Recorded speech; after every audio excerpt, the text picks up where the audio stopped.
3, you're going to learn about how to make live streaming work for you. Because it may be that you love live streaming or you really want to do it, but you're just not sure how to make it work for you, or you're not sure how to fit it into your day or make it happen. It's just not something that you're comfortable with. We're going to go through step by step how to actually make live streaming fit into your life.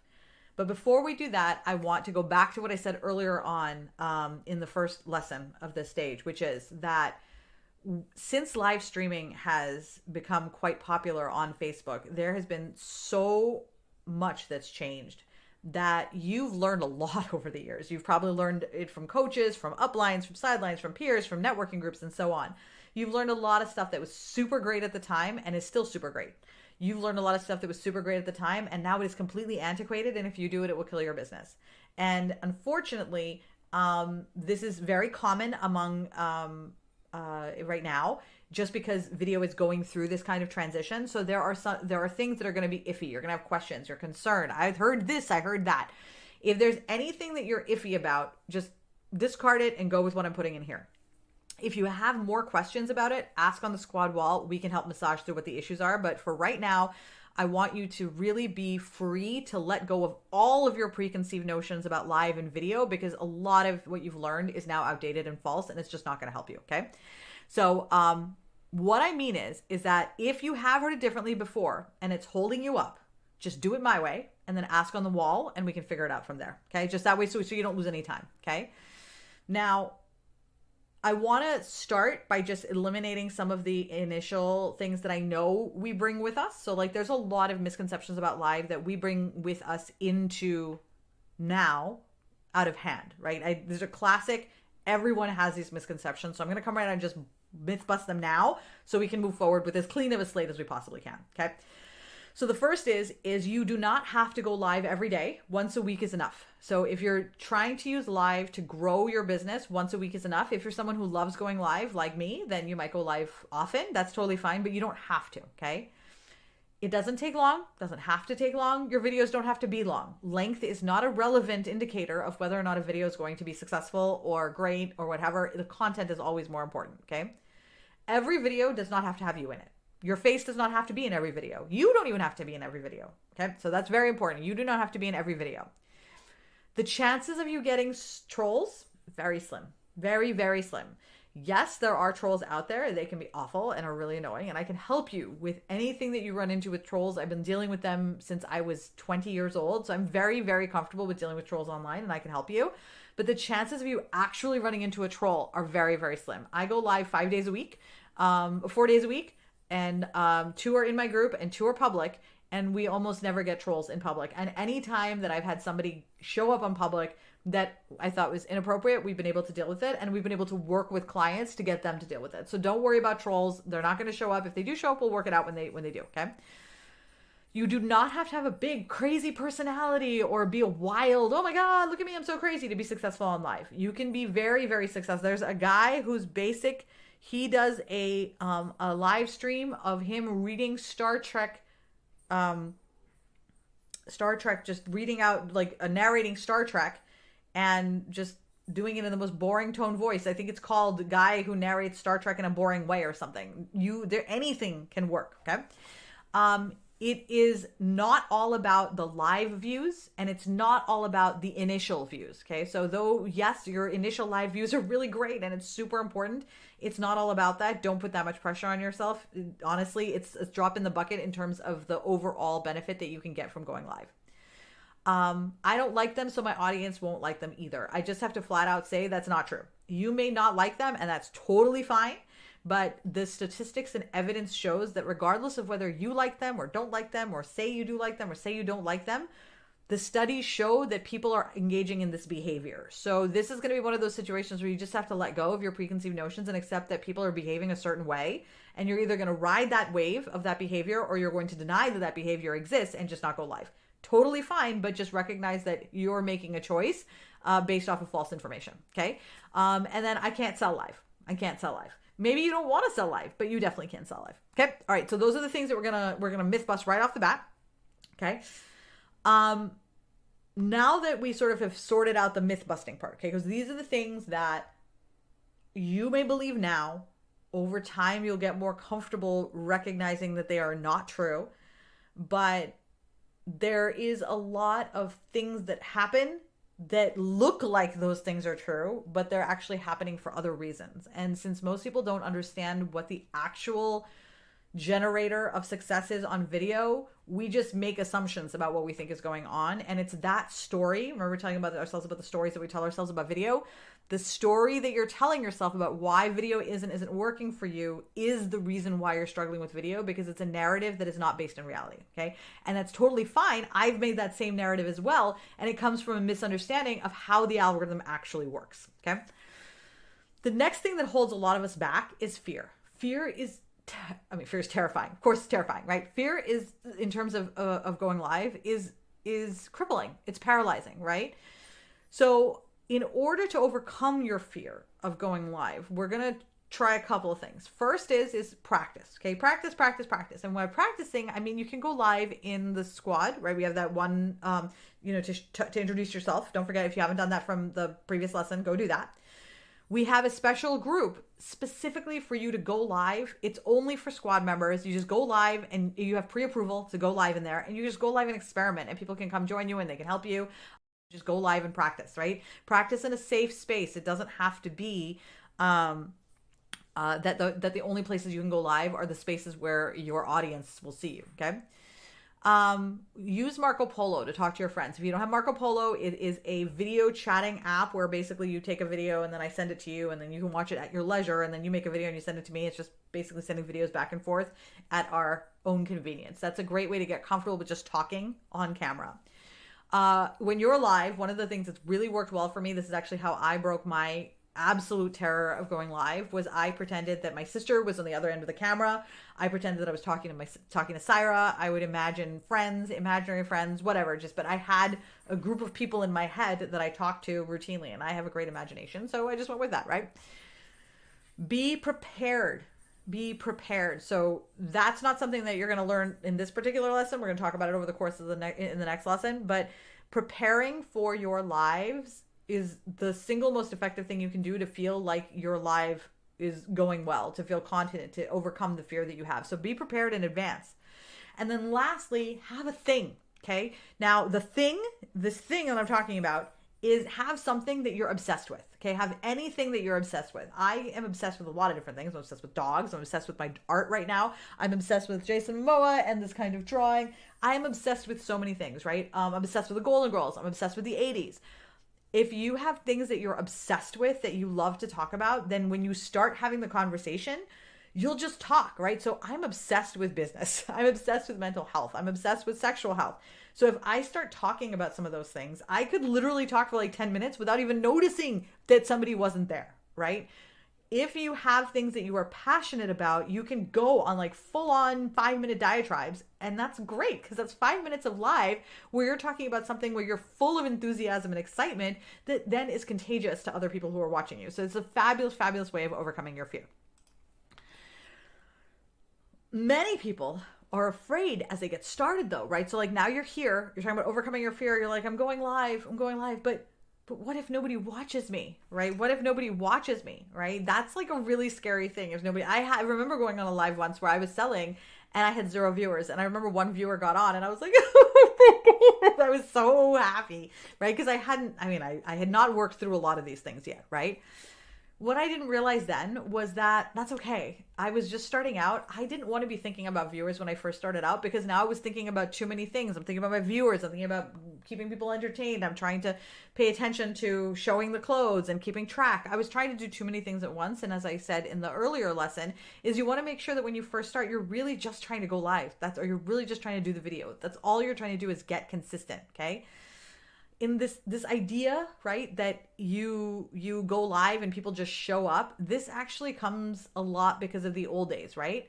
When we first started on Facebook, live was new. And when something is new, everybody just shows up, right? When MTV was brand new, everybody just showed up because, oh my God, it's MTV and it's new and nobody's ever seen it before. And we're just going to show up because it's there. Same thing is true for live. People show up because it was there or because it was brand new.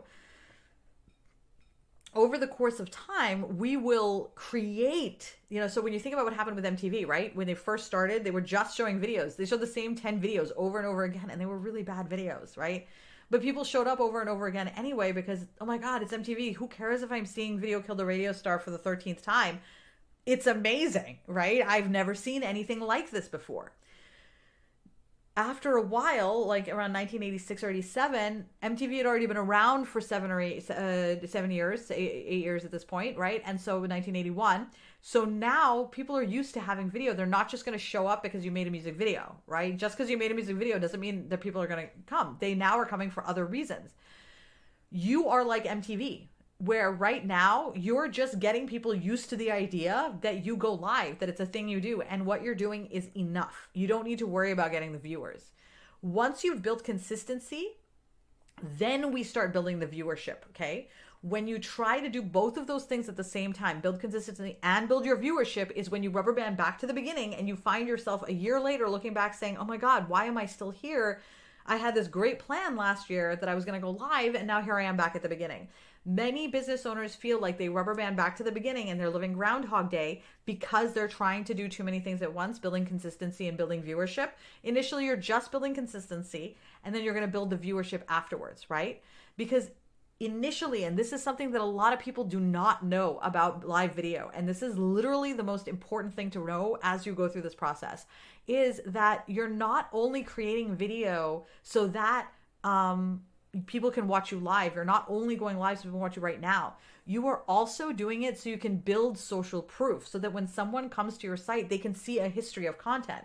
So let's say you go live once a week for the next year and you have 0 viewers the whole time, but you've gone live for 10 minutes answering a specific question related to your business every week, right? So you have 52 answers related to questions that people have about I do business strategy. So I have 52 videos now, 5 minutes long each, of me basically explaining issues that you have with the algorithm, how you get more attention, things like that.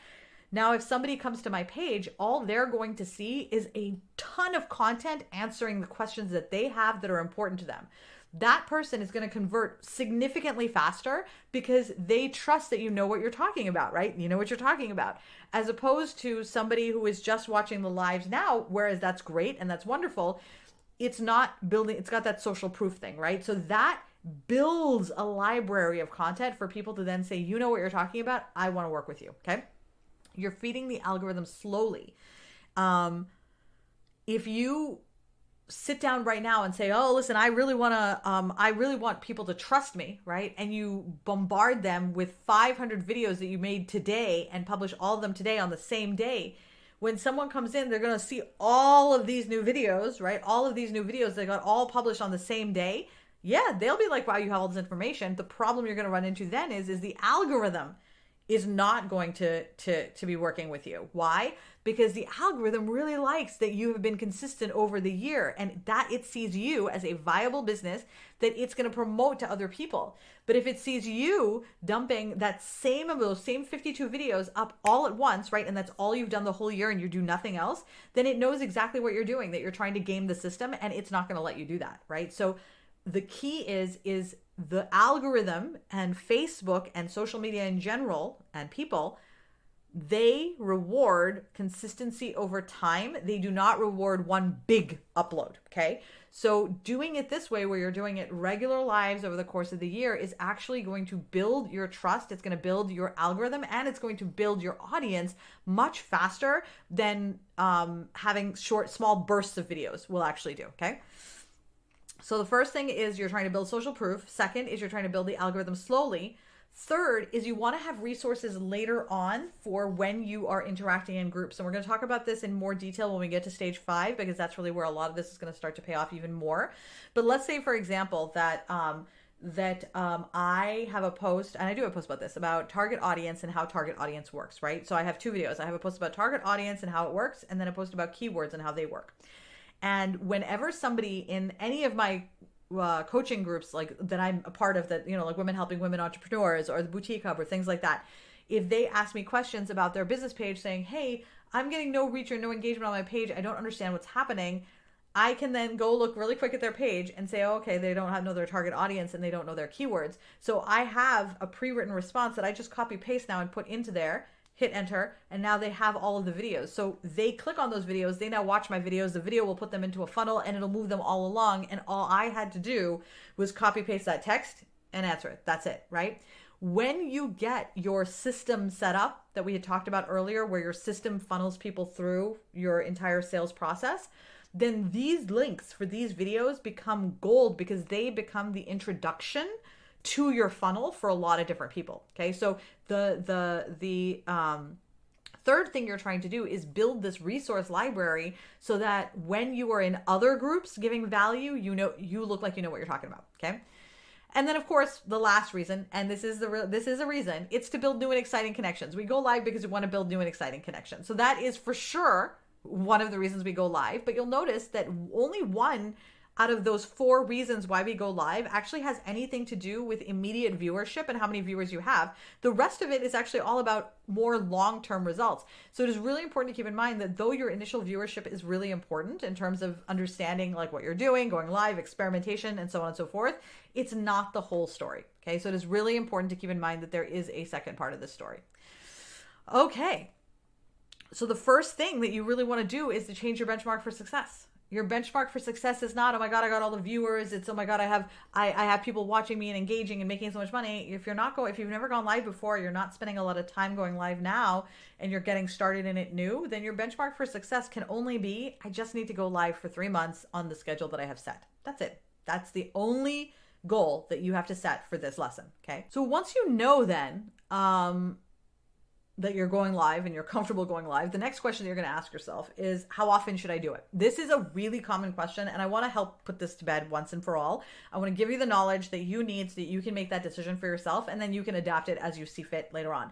If you have questions, of course, ask in the squad, but I think this information will really help you to get to that space that you're looking for. Okay.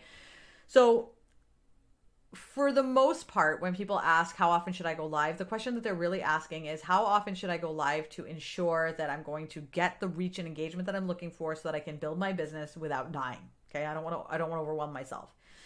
And I wish that there was an answer that said, go live this often and you will be successful, but there really isn't. It actually has to be done based off of your specific circumstances. So let's talk a little bit about what you want to be thinking of as you decide how often to go live. So the first is think about your stamina level, your emotional, your mental, and physical stamina. Going live takes a lot of stamina. Okay. It takes a lot of stamina. If you are chronically ill, it can take a huge amount of your spoons. If you have mental illness, again, it can take a lot of your spoons. So it's important to be mindful about your particular framework and your stamina. So when I first started out, for me to go live every day, because I was going live every day in the squad at that point, it was exhausting. And I built that stamina up over time so that when I then actually went down to going live less, it became easier for me because I'd already built that stamina. But I had to build up into that stamina where I was able to do it. And when I first started, it was as if I was starting to work out. It's very, very hard. So it's important to keep in mind, what do you really want to do, right? So for me, I don't have children. I have my business. I have my dogs. Like, I have more time on my hands than your average person who has children and other responsibilities involving family that I don't, right? So if you have a lot of familial responsibilities, you're a caregiver for somebody, you have a special needs kid, you are chronically ill, keep in mind what that is, what is your stamina, and what can you reasonably commit to, okay? I can do about 1 a day. My sister can only do 1 a month, okay? She just cannot do them that often. Some people can go all day, like 8-hour-long lives. That is absolutely not me. I cannot do 8-hour-long lives. I would die, right? So just know for yourself what works and what doesn't. What I would recommend is, in order for you to have a true live that actually taps into the algorithm, it needs to be at least 20 minutes long. So that's something to keep in mind, is it does need to be at least 20 minutes long. But other than that, that's really, it's important to, that's the only piece of length that I can actually give you. Like, it needs to be 20 minutes long, but in terms of full length of a day, you can make it go for 4 hours, for 8 hours, go live again, whatever you want, but be thoughtful about how it impacts you and your body. Okay. Are you selling versus entertaining? People's stamina for selling, people's stamina for entertainment might be a little bit different. Your stamina might be different. You might be able to go live for like an hour if you're selling, but only 20 minutes for entertainment. Just know that about yourself. And the only way to know that is for you to experiment over time and pay attention to how you're feeling afterwards. If after you get off a live, you're like, oh my God, I'm so exhausted, I just can't live, then you know that going live takes a lot out of you. So you probably only want to do one a week because you don't want to spend every day feeling that exhausted where you have to recover for 5 hours. What does your schedule look like? The rest of your schedule, because lives do not happen in a vacuum. You have places you need to take your kids, doctor's appointments, you have emergencies that happen in your life, one-time issues that actually are like a different one-time issue that happens every week. So you know that like something is going to happen every week. Are you a very busy person? Do you have a lot of extracurricular activities? Do you have another job that you work, a day job or a full-time job? Knowing what other commitments you have is really important to determining how often you're going to go live. If you have a lot of freedom, or you want to prioritize live over other things because you're like, listen, I'd rather spend 4 hours going live twice a week than do all of the posts and other things, so I'm just going to do that instead. Sure, right? Whatever works for you, but it's important to understand, how does your day-to-day life work? What does your schedule look like? Are you more likely to go live in the morning or in the evenings? Or do you have more stamina in the mornings or the evenings? These are all things that you may already know some of these things if you've gone live already, but for others, you may need to experiment. So just experiment as you're going through the lives with your audience and by yourself. What works, what doesn't, and make note of that, because what you're essentially doing is you're customizing your live routine once and for all. If you do it this way, you're not going to have to worry about this ever again. You'll know exactly how often to go live. And then let's say in 5 months or 6 months, you've got more stamina. You might be like, you know what? I feel like I have too many people coming to my lives and they're lasting too long. So I may need to get a second live and do that for an hour, right? And now at that point, you're not saying, how often should I go live? You're adding another live based off of your business's evolution. And that's really how you want it to be. Once you've actually gotten started with your routine, you want to increase or decrease your lives in response to what's happening in your business, not as a general prescription from somewhere outside, because everybody else's business is going to be different. And what they tell you is going to be based off of their opinions and their business, not your business, how your life works and things like that, right? And then lastly, you need to consider the prep time. So I tend to just go live. I have a mohawk, so it doesn't really take a lot. I shower. I sometimes am just in my pajamas. It doesn't take a lot for me to go live because I don't have a lot of prep work that I need to do. I find that my lives are better when I do prepare like at least like outlines and guidelines and things like that. But in terms of like dressing and makeup and stuff like that, I don't deal with that. But my sister puts her face on and has an outfit and does her whole thing that she does when she's live, right? So it's important to keep in mind is if you're someone who needs to put your face on and makeup and blah, blah, you may not want to do that every day. So how often do you want to do that? Or can you do pictures and lives on the same day? Really think about how those things work together as you're deciding how often and when you want to go live. Okay. So now once you've figured out how often you're going live, the next question is to make sure that whatever amount of time you're spending on your live event in terms of preparing, getting it ready, going live, wrapping up, it takes the least amount of time possible, because we don't want to spend 16 hours with our one live event. It's exhausting. And for many of us, we started our business to do other things, not spend our entire life going live, right? So here are some tips and tricks that are going to help make sure that your live streaming takes the least amount of time possible, okay? First is streamline your process. Same thing, do the same thing every time, okay? Same intro, same video screen. You don't need to do a different one every time if you have an intro at all. Whatever it is, if you don't have an intro, it doesn't matter. You don't need one. But if you do, use the same one every time. Have the same routine every time. You don't need to shake it up. You don't need to come up with something new every time. You can have the routine. Just do the same thing every time. Go live in the same location every time. Don't try to find a new cool space every time because you're worried that your audience is going to be bored. Your audience is not going to be bored. They're going to be fine. Same space, same routine, same intro video screen. Have everything ready in advance if you can. I know that a lot of people can't have everything ready in advance because you have a really tiny house, so there's not a lot of space, or it's very crowded.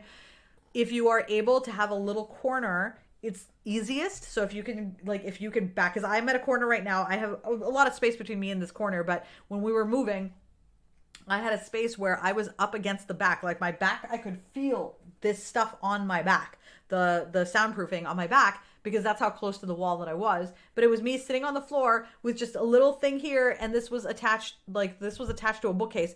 I had a very, very small space, but it still looked fine. Where there's some videos where you could go take a look and see, and you'd be like, oh my gosh, I can't even tell that you're in a corner on the floor. Immediately after, I was in a house in Yarmouth where I had a ton of space everywhere, but none of it was the right space. So it was all weird. It looked strange. There was no place for the microphone. So it's really not about having a lot of space as much as it's about having a small space that's dedicated for this. If you are able to, that's fabulous. If you're not able to, it's not prohibitive. You can definitely still do this. It'll just make it faster for you. If you aren't able to have a dedicated space, then as much as you are able to keep things modular, so like for example, my soundproofing is all on boards, right? So I just had 2 big boards with the soundproofing on it, and I will show you a picture that basically now allowed for me to just pick it up and move it somewhere else, right? So as long as everything's modular, you can do that as well. Or like a little standing desk. There's many different ways of doing it, but really try to think about how many things can you nail down and keep that way as possible, okay? Practicing. If the more you practice, the more you do it, the shorter it'll get, just because you're going to get better at it. The first time you brush your teeth, it took you like 100 years to do it. You've probably seen that when you were trying to teach your kid how to brush their teeth. It like took them 14 hours. You know, after a while, it becomes something you can do in your sleep in like 2 seconds, right? That's the key here. Initially, it's going to take you a long time. It's going to be annoying, but the more you go live and the more you practice your streamlined process that does not change, the faster it's going to get for you. And lastly, you want to have your spreadsheets and scripts ready in advance. This particular stage has a lot of scripting resources, a lot of preparation resources, a lot of promotional resources, a ton of resources in this stage to help you nail down your live streaming so that you don't have to come up with, you don't have to reinvent the wheel, okay? So preparing in advance is really important. Keeping your space easy to access is also important. We're always looking for the edge. Okay, this is so important. We're always looking for the edge in terms of how we can get ahead, in our lives and in our videos and things like that. But it's important to recognize that when you're out there looking at live people who go live, and boutique owners and business owners who are selling, who are doing really, really well for themselves, it's really easy to look at the bells and whistles of the things that they're doing and say that those are the things that make them successful. That's not it. The stuff that I trained you on in this particular lesson, these are the building blocks of a successful live streaming business or a successful business that uses lives. Regardless of whether you're a live streamer or just using lives, these are the building blocks, which explains a great deal about why you may have mimicked what a number of people have done without seeing the same results. And it's because you are mimicking the surface stuff, but not mimicking the infrastructure stuff that they had already set up. This is an area where I'd love for you to spend a significant amount of time. And as you're working through this, post in the wall of the squad anytime you run into problems. That is what we are here for. Okay, that is what we are here for. And before you know it, you will be going live like a boss.